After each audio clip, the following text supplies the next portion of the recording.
बच्चों, मैं सांक आप सभी का स्वागत करता हूँ अपने यूट्यूब चैनल सांक स्टडी सर्कल में। तो आज हम फिर से प्रेजेंट हैं क्लास 10 के सेना की एक और वीडियो के साथ, जिसमें कि आज हम एक्सरसाइज 6 पॉइंट आपका जो 3 है उसका क्वेश्चन नंबर 11 से लेकर 16 तक का से इस वीडियो में करेंगे। इस वीडियो पसंद आए तो प्लीज़ लाइक करें, शेयर करें और वीडियो को उन तक शेयर करें जिनको इस वीडियो की ज़रूरत है।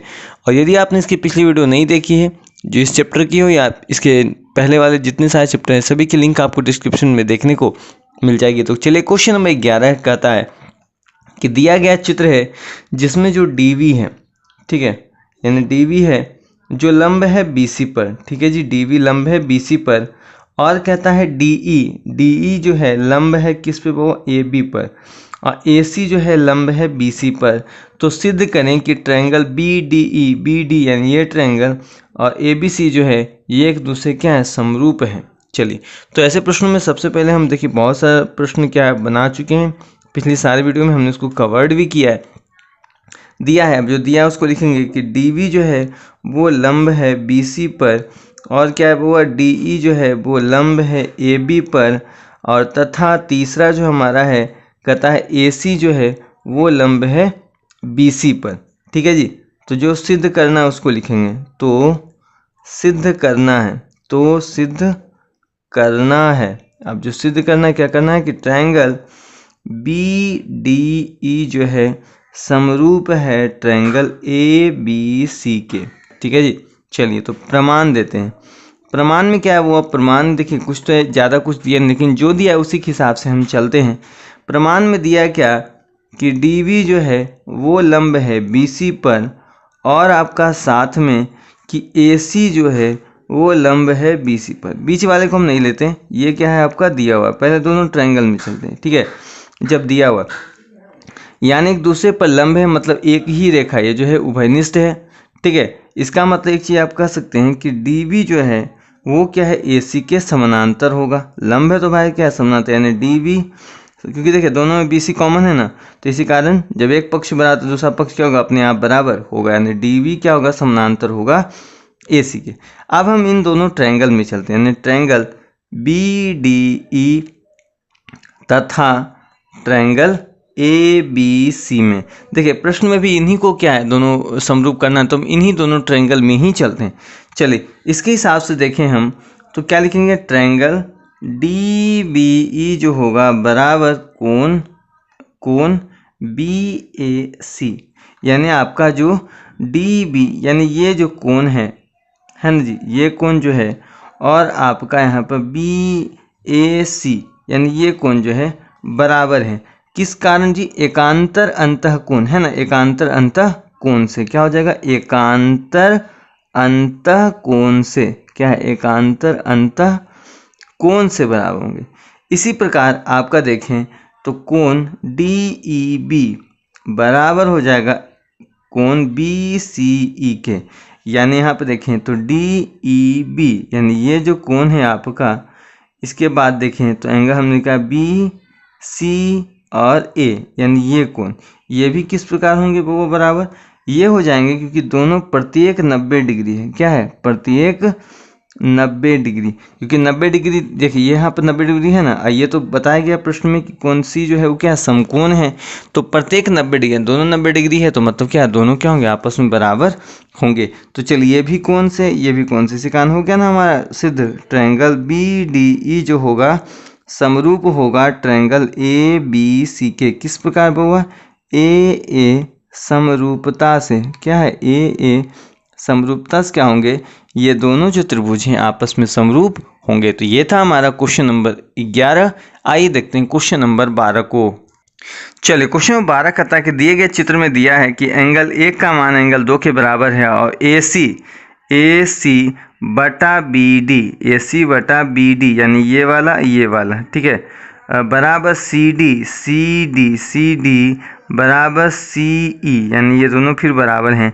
तो सिद्ध करें कि ट्रायंगल ए सी बी यानी ये बड़ा वाला ट्रायंगल, और डी सी ई यानी छोटा, यानी ये पूरा ट्रायंगल, ये ट्रायंगल दोनों क्या है, आपस में समरूप ही, हमको सिद्ध करना है।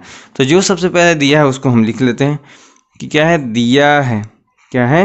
दिया है कि एंगल 1 बराबर एंगल 2 तथा साथ में दिया है कि AC बटा BD जो है वो बराबर है CD बटा CE के। ठीक है जी।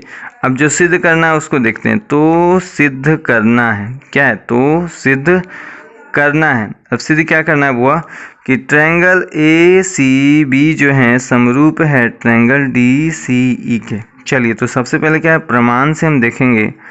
प्रमाण से हम देखेंगे क्या कि दोनों ट्रायंगल में एक चीज़ तो जो दिया हुआ है प्रश्न में, एंगल 1 बराबर एंगल 2, ये आपको क्या है प्रश्न में दिया हुआ है।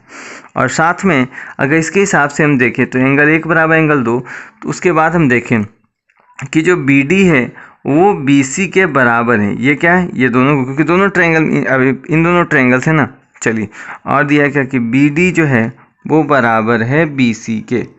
क्यों?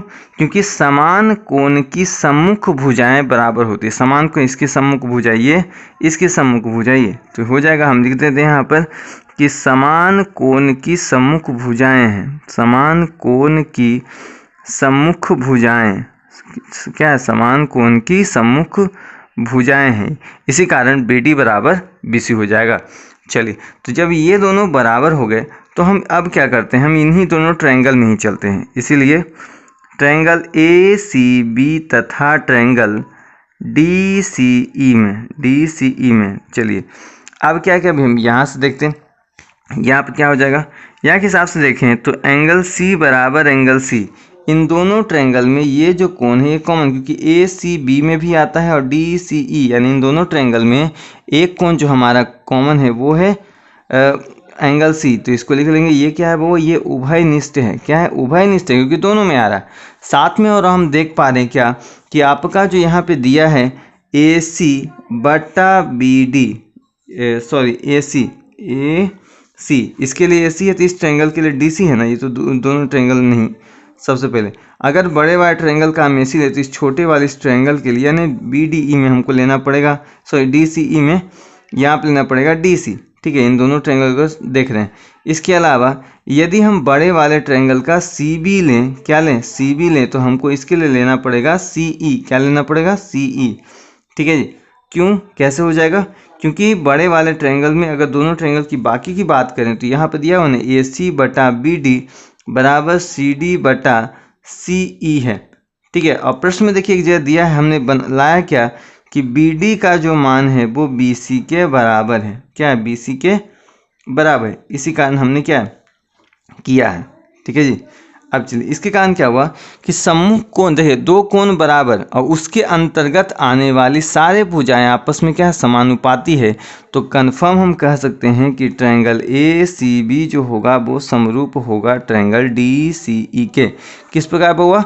क्योंकि इसके अंतर्गत यानी बड़े वाला जो ट्रायंगल है यहाँ पर ACB जो दिख रहा है और DCE यानी ये वाला ट्रायंगल और ये बड़े वाले ट्रायंगल में कोण उभयनिष्ठ है। इसके अंतर्गत जो आने वाली जो भुजाएं हैं वो एक दूसरे से क्या है, देखिए अगर इस लाइन को हटा लीजिए और थोड़ा सा इसको सीधा करके देखिए तो इस टाइप का आपको एक बनता हुआ फिगर दिखता है। यहाँ पर आपका C है, यहाँ पर D है, यहाँ पर E है, यहाँ पर आपका E के जस्ट नीचे B है, A है। अब देखिए तो इसको थोड़ा सीधा कीजिए तो इस प्रकार का फिगर बनता है। तो आप जानते हैं कि यदि एक कोण तो दोनों में कॉमन हो रहा है तो ये दोनों जो भुजाएं हैं आप जानते हैं कि तिर्यक रेखा कारण ये दोनों क्या होंगे, एक दूसरे के समानांतर होगा। इसी कारण ये जो दोनों ट्रायंगल हो जाएगा। आप तो ऐसा प्रश्न बहुत बनाए, ये दोनों जो ट्रायंगल हो जाएंगे यानी CDE और CAE, ये दोनों क्या हो जाएंगे, आपस में समरूप हो जाएंगे। ठीक है, यही चीज़ हमको क्या प्रमाणित करना था। किस प्रकार पर हुआ? यहाँ पर दो कोण हैं, दो भुजा हो रहा है ना, तो S और बीच में एक कोण है। देखिए ये इधर वाला भुजा, बीच में कोण, फिर भुजा, तो S से AS समरूपता से ये दोनों ट्रायंगल क्या हो जाएंगे, आपस में समरूप हो जाएंगे। तो यही हमारा हमको प्रूफ करना था। ठीक है जी। चलिए, तो ये था हमारा क्वेश्चन नंबर 12। आइए देखते हैं क्वेश्चन नंबर 13 को। क्वेश्चन नंबर 13 कहता है कि समद्विबाहु ABC एक त्रिभुज है जिसके आधार BC और AB को दोनों तरफ बढ़ाया गया। A को P तक बढ़ाया गया, B को Q तक बढ़ाया गया। तो इस प्रकार क्या हो जाता है कि अगर AP को BQ से मल्टीप्लाई करें तो AC जो है भुजा उसका स्क्वायर आता है। ठीक है, तो सिद्ध करें कि ट्रायंगल ACP यानी ये जो ट्रायंगल है और ये ट्रायंगल दोनों क्या है, आपस में क्या है, यानी समरूप हैं। तो चलिए जो प्रश्न में दिया है सबसे पहले उसको हम लिखेंगे कि प्रश्न के हिसाब से। चलिए थोड़ा सा लॉन्ग क्वेश्चन है, दिया है आपका, दिया है कि ट्रायंगल ए बी सी जो है वो क्या है, एक समद्विबाहु त्रिभुज है। क्या है? ट्रायंगल ए बी सी क्या है, एक समद्विबाहु त्रिभुज है। ठीक है, तो समद्विबाहु त्रिभुज है। साथ में आपका यहाँ पे दिया गया है कि ए बी को दोनों तरफ, ठीक है, ए बी को दोनों तरफ जो है पी तथा क्यू, पी तथा क्यू तक क्या है, बढ़ाया गया। ठीक है, यानी जो हमारा जो नीचे वाला है भुजा बी सी, उसको ए बी है, इसको हमने दोनों तरफ बढ़ाया है, पी यानी ए को पी तक, बी को क्यू तक। ठीक है, और साथ में दिया क्या कि यदि ए पी को बी क्यू से मल्टीप्लाई करते हैं तो ए सी का होल स्क्वायर आता है। ठीक है, अब जो सिद्ध करना है उसको लिखते हैं, तो सिद्ध करना है, तो सिद्ध करना है। अब क्या सिद्ध करना है वो, कि ट्रायंगल ए सी बी जो है वो समरूप है ट्रायंगल बी क्यू सी के। ठीक है जी। अब चलिए जो सिद्ध करना है तो प्रमाण हमको देना पड़ेगा। तो प्रमाण में यदि हम चलें तो क्या है कि एक हिसाब से देखिए को ए सी जो है वो बी सी के बराबर ही, यहाँ पर पहले ही क्या आपका दिया हुआ है ना, लाइन दिया हुआ है कि ए सी और ये और साथ में ये भी क्या, तीनों बराबर ही हैं। ठीक है, ए सी बराबर जो है बी सी, क्यों? क्योंकि जो त्रिभुज है वो समद्विबाहु है, मतलब दो भुजाएं आपस में, सॉरी ये बराबर नहीं होगा, दो भुजा आपस में बराबर होती है, नाम ही है समद्विबाहु त्रिभुज। दिया है ट्रायंगल ए बी सी क्या है, समद्विबाहु है। ट्रायंगल ए बी सी क्या है, समद्विबाहु है। इसी कारण इसकी जो दो भुजाएं होंगी वो आपस में क्या है, बराबर होगी। चलिए, और साथ में दिया है क्या कि आपका ए पी को यदि हम बी क्यू से मल्टीप्लाई करें तो बन जाता है ए सी का स्क्वायर। ठीक है, इसी प्रकार यदि हम ए पी गुना बी क्यू चाहें तो लिख सकते हैं इसको ए सी गुना ए सी। ठीक है, और हम जानते हैं कि ए सी बी सी के बराबर है, तो ए पी गुना बी क्यू, एक ए सी को रहने दीजिए और बी सी ए सी की जगह लिख दीजिए बी सी। यहाँ पर क्योंकि हमको पता है ए सी बराबर बी सी है। अब चलिए ए सी को इधर ले आते हैं या बी सी को ले आते हैं, तो ए पी बटा बी सी बराबर ए सी, इस बी क्यू को इधर ले आते हैं। ठीक है, चलिए हो गया बी क्यू। अब चलिए ए पी बटा बी सी, ए पी बटा बी सी यानी ये भुजा इस भुजा के बराबर। उसी प्रकार ए सी यानी इस भुजा को हमने इसके बराबर किया है।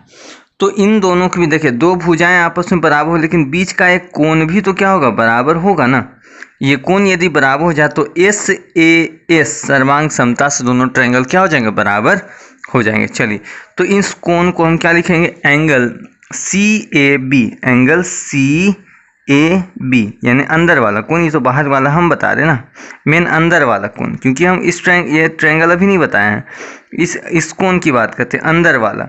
तो अंदर वाला को यदि हम एक काम करेंगे, यदि 180 डिग्री में यदि हम बाहर वाले को घटा देंगे तो अंदर वाला कोण दोनों निकल जाएगा ना। चलिए बराबर एंगल सी बी ए। ठीक है, किस प्रकार हुआ, एस ए एस, ठीक है, करने पर, एस एस करने पर, क्यों? क्योंकि जो ट्रायंगल ए बी सी है एक समद्विबाहु है, एक क्या है, समद्विबाहु है। ठीक है, त्रिभुज क्या है, समद्विबाहु है, इसीलिए हमको ऐसा करना पड़ रहा है, क्योंकि क्या है, दो भुजाएं आपस में बराबर हो रही है, ये भुजा के बराबर, ये भुजा इस भुजा के बराबर। तो यदि इन दोनों के बीच का कोण क्या हो जाए, आंतरिक हो जाए, तो ए से सर्वांग समता से हमारा काम चल जाएगा। तो सी ए बी का करने के लिए हम क्या करेंगे, 180 डिग्री में यदि हम पी ए सी यानी बाहर वाले कोण को यदि हम घटा दें पी ए सी को, इसी प्रकार इधर 180 डिग्री में यदि हम एंगल घटा दें सी बी क्यू तो आ जाएगा हमारा सी बी ए, है ना। चलिए 180 डिग्री से 180 का माइनस से माइनस खत्म, तो हो जाएगा कि एंगल पी ए सी बराबर एंगल सी बी ए। आ गया ना बाहर वाला कोण जो हमको चाहिए था। ठीक है, सॉरी सी बी क्यू, यहाँ तो सी बी क्यू है ना, जो हमको चाहिए था वो हमको क्या आ गया। तो यही इसके कारण क्या हो जाएगा कि ट्रायंगल ए सी पी जो हो जाएगा समरूप हो जाएगा ट्रायंगल बी क्यू सी के, हो जाएगा जी। यही हमको प्रूफ करना था। तो क्या हो जाएगा, यहाँ आप देखिए, अब देखिए बाहर वाला दोनों कोण आ गया, तो इसी कारण के दो भुजाएं और बीच का कोण, दो भुजा, ये भुजा इसके बराबर था तो ये इसके अंदर का कोण। तो अब देखिए यदि हम इसको ढक लें तो दो कोण यानी दो भुजा आपस में बराबर, इस भुजा या बीच में एक कोण, एक ये जो पूरा ट्रायंगल है ये इसके बराबर हो जाए। देखिए दोनों के एक कोण बराबर, दो भुजाएं आपस में बराबर हैं तो ये दोनों जो ट्रायंगल हमारा ए सी पी और हमारा यहाँ पर बी क्यू सी, ये जो ट्रायंगल हो गए आपस में क्या है, बराबर हो गए। यही हमको क्या है, प्रूव करना था। तो ये था हमारा आंसर जो हमको लाना था, क्योंकि हमारे प्रश्न में ही कह दिया था ना, हमको क्या सिद्ध करना है, ट्रायंगल ए सी पी जो है समरूप है ट्रायंगल बी क्यू सी के। तो इसी कारण हमने इतना लंबा चौड़ा प्रोसेस किया सिर्फ क्या है, इसको लाने के लिए। ठीक है, तो ये था हमारा प्रश्न। तो आई होप आपको वीडियो अच्छा लगा। वीडियो पसंद आया तो प्लीज़ लाइक करें, शेयर करें, नया तो प्लीज़ सब्सक्राइब करना बिल्कुल ना भूलें। आइए देखते हैं क्वेश्चन नंबर 14 को। चलिए क्वेश्चन नंबर 14 में देखिए कहता है, दिए गए चित्र में पी का मान ज्ञात कीजिए। ठीक है, पी यानी इस कोण का मान ज्ञात करना है। चलिए तो सबसे पहले ध्यान दें, इस त्रिभुज में ये भुजा इसके दुगनी है, ये भुजा इसके दुगनी है, ये भुजा इसके, देखिए 6 दूनी 12, 38 दूनी 76 है ना, 3/8 7/6। चलिए तो सबसे पहले इस भुजा को ऐसा कर देखते हैं। यदि हम ए बी को आर क्यू के बराबर लिखें, ठीक है, तो है 3.8 बटा 7.6, काट के देखें तो 1/2 आता है। इसी प्रकार यदि हम बी सी को लें तो बी सी को हमको लेना पड़ेगा पी क्यू के बराबर, तो 6/12 है, 6 दूनी 12, तो इसका आ जाता है 1/2। उसी प्रकार हमें ए सी को लेना पड़ेगा हमको आर पी या पी आर के बराबर, तो यहाँ पे क्या हो जाएगा वो, या आर पी के बराबर ही लेते हैं तो आता है 3√3 बटा यहाँ पर 6√3, √3 से √3 खत्म, 3 दूनी 6, मतलब आता है 1/2। इस हिसाब से देखें तो ए बी बटा आर क्यू बराबर है बी सी बटा पी क्यू, या क्यू पी बराबर ए सी बटा आर पी के बराबर। ठीक है, और ये कब संभव है, जब क्या होते हैं कि ये दोनों ट्रायंगल आपस में क्या हो, समरूप हो। मतलब ट्रायंगल ए बी सी जो होगा वो समरूप होगा ट्रायंगल आर क्यू पी के किसके अनुसार, तीनों तो भुजा ही है ना, यानी एस एस एस समरूपता शर्त से क्या हो जाएंगे, एस एस एस समरूपता से। अब देखिए क्या है कि हमको पता है यदि क्या हो कि दो ट्रायंगल आपस में समरूप हो तो क्या है, यानी भुजा के अनुसार, तो उसके संगत कोण क्या होते हैं, बराबर होते हैं। यानी दो समरूप त्रिभुज की संगत भुजा बराबर होती है। क्या होती है, संगत भुजाएं जो होती है वो बराबर होती है। क्या होती है, संगत भुजाएं बराबर होती है। मतलब कह सकते हैं कि एंगल सी जो होगा एंगल पी के बराबर होगा, यानी जब है ना, यानी हमको तीनों दोनों को करना है ना, तो एंगल सी एंगल पी की क्या होगा, बराबर होगा। किस प्रकार हुआ, संगत कोण से। किस प्रकार, संगत कोण से, क्योंकि इसका भी बस इसको इधर पलट दिया गया तो ये दोनों एक तरीके से संगत ही कोण है ना। और हमको एंगल पी का मान निकालना है, तो एंगल सी का मान निकालने के 2 का मान दिया है, तीसरा का मान नहीं निकल जाएगा। यदि 180 डिग्री में हम एंगल 80 डिग्री और एंगल 60 डिग्री को जोड़कर घटा दें तो हमारा एंगल पी के बराबर निकल जाए। 180 में से 140 गया तो 40 डिग्री बराबर एंगल पी, तो इसीलिए आ गया ना एंगल पी का मान कितना, 40 डिग्री। यही हमारा आंसर हो गया। तो ये था हमारा क्वेश्चन नंबर 14। आइए देखते हैं क्वेश्चन नंबर 15 एवं 16 को। और हाँ, वीडियो पसंद आया तो लाइक शेयर करना ना भूलें। चलिए क्वेश्चन नंबर 15 और क्वेश्चन नंबर 16 बहुआ बिल्कुल एक तरह का क्वेश्चन है। ठीक है, बस थोड़ा बहुत इस चीज़ों में चेंज किया गया है और बी सी के बराबर 3PQ के जगह सिर्फ 4PQ किया गया है। तो आई होप आप क्वेश्चन नंबर 16 आप जो है वो बना लीजिएगा। यदि आपसे नहीं बनता तो स्टार्टिंग में आपको व्हाट्सएप नंबर दिया होगा तो आप वहाँ से क्या है हमें कांटेक्ट कर सकते हैं, आपको उसका आंसर मिल जाएगा। बट हाँ, कोशिश कीजिए कि खुद बनाइए तो आपके लिए ज़्यादा अच्छा रहेगा। चलिए क्वेश्चन नंबर 15 कहता है, ट्रायंगल ए बी सी की भुजाएं ए बी और ए सी क्रमशः पी क्यू दो बिंदुएं हैं। ठीक है जी, चलिए इसके लिए एक ट्रायंगल बना लेंगे। एक ट्रायंगल है ए बी सी जिसकी भुजाओं पर क्या है, पी और क्यू। ठीक है, एक पी है और एक क्यू है, 2 बिंदु है। यदि भुजाएं ए पी का जो मान है वो 2 सेंटीमीटर है, पी बी का जो मान है वो 4 सेंटीमीटर है, ए क्यू का मान 3 सेंटीमीटर है, क्यू सी बराबर 6 सेंटीमीटर है, तो दिखाएं कि बी सी का मान 3PQ यानी इसको मिला लीजिए तो इसका जो मान है इससे 3 गुना ज़्यादा है। चलिए तो जो सबसे पहले दिया उसके हिसाब से हम लिखेंगे कि दिया है, क्या है, दिया है कि ट्रायंगल ए बी सी में पी तथा क्यू क्रमशः, पी तथा जो क्यू है वो क्रमशः आपका ए बी तथा ए सी पर स्थित है, ए बी तथा ए सी पर क्या है बुआ, स्थित है जी। ठीक है, चलिए और दिया है क्या कि ए पी का मान 2 सेंटीमीटर है, पी बी का मान 4 सेंटीमीटर है, ए क्यू का मान 3 सेंटीमीटर है और क्यू सी का मान बुआ 6 सेंटीमीटर है। ठीक है जी, तो सिद्ध करना है, तो सिद्ध करना है। अब जो सिद्ध करना है उसको लिखना पड़ेगा। सिद्ध क्या करना है बउआ कि जो बी सी का जो मान है वो 3 गुना है पी क्यू का। ठीक है जी, प्रमाण सबसे पहले चलेंगे। प्रमाण में सबसे पहले हमको देखना पड़ेगा ना कि ट्रायंगल जो है वो समरूप हैं कि नहीं, पहले ये दोनों समरूप हैं कि नहीं, समरूपता का नियम है उसमें नहीं, तो सारी चीज़ें सबसे पहले चेक करने के लिए हम क्या करेंगे, सबसे पहले भुजाओं को हम समानुपात करके हम देख लेते हैं। यानी ए पी बटा पी वी कर लें तो आ जाता है 2/4, इसको काटें तो 1/2 के बराबर है। इसी प्रकार यदि हम ए क्यू बटा क्यू सी करें तो 3/6 मतलब 1/2। तो यहाँ के हिसाब से देखें तो ये दोनों क्या समानुपाती है, समानुपाती है, इसका मतलब हम कंफर्म कह सकते हैं कि जो पी क्यू होगा, इसीलिए जो पी क्यू होगा वो समानांतर होगा बी सी के। किस प्रकार, थेल्स प्रमेय के प्रतिलोम से। क्या है, थेल्स प्रमेय के प्रतिलोम से। यदि आप किसके बारे में विस्तार से जानना है तो डिस्क्रिप्शन में आपको थेल्स प्रमेय के प्रतिलोम का वीडियो आपको देखने के लिए मिल जाएगा, आप वहां जाके सबसे पहले उस वीडियो को देख सकते हैं, काफ़ी इंपॉर्टेंट है फॉर बोर्ड एग्जाम्स के लिए। ठीक है जी, चलिए अब हम क्या है, हमने देख तो लिया कि ये दोनों क्या है, मतलब समानांतर हैं। अब देखते हैं ये जो दोनों ट्रायंगल यहाँ पर, एक छोटा वाला ट्रायंगल एक पूरा बड़ा वाला ट्रायंगल, दोनों समरूप हैं कि नहीं। तो इसीलिए हम कर लेंगे ट्रायंगल ए पी क्यू तथा ट्रायंगल ए बी सी में ए पी क्यू छोटा वाला, ए बी सी बड़ा वाला। ठीक है जी, इसमें हम देखें तो एंगल ए पी क्यू जो है वो बराबर है एंगल ए बी सी के, यानी ये कोण इस कोण के बराबर। किस प्रकार, संगत कोण से। किस प्रकार होंगे जी, संगत कोण से ये दोनों कोण आपस में बराबर होंगे। तो इस प्रकार कन्फर्म है कि ये दोनों कोण भी आपस में क्या होंगे, संगत कोण से बराबर। I mean A Q P बराबर होगा एंगल ए सी बी के। किस प्रकार हुआ, संगत कोण से। किस प्रकार, संगत कोण से जी।